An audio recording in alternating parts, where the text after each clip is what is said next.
ময়ূরেশ্বরে শুরু হলো ট্রাক্টর পিছু ৩,০০০ টাকায় বালি সরবরাহ।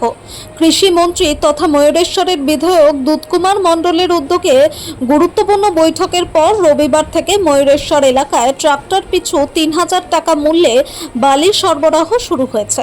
বালির মূল্য বৃদ্ধির কারণে সরকারি আবাস যোজনার উপভোক্তা ও সাধারণ মানুষ দীর্ঘদিন সমস্যায় পড়েছিলেন।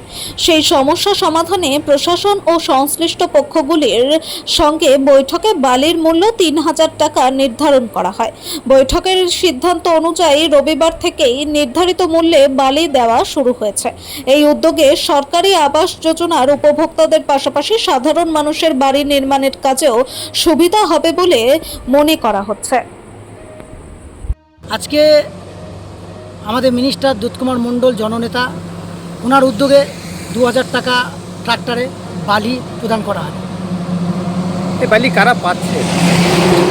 যারা বাড়ি করছে তাদের জন্য এই বাড়ি বরাদ্দ, কোনো ব্যবসাদারদের জন্য নয়।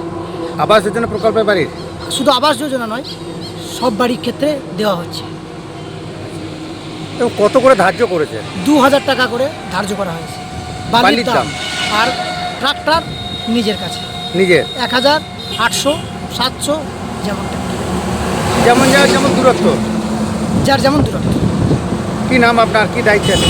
রাজেন দাবাদার দুধকুমার মণ্ডলের সঙ্গে থাকে সব। আজকে কত গাড়ি বালি গেল মনে হচ্ছে? মিনিমাম ৫০ গাড়ি। সপ্তাহে তো দুটো ডেট করে দিয়েছে ঘাট কর্তৃপক্ষরা। কোন কোন দিন করেছে?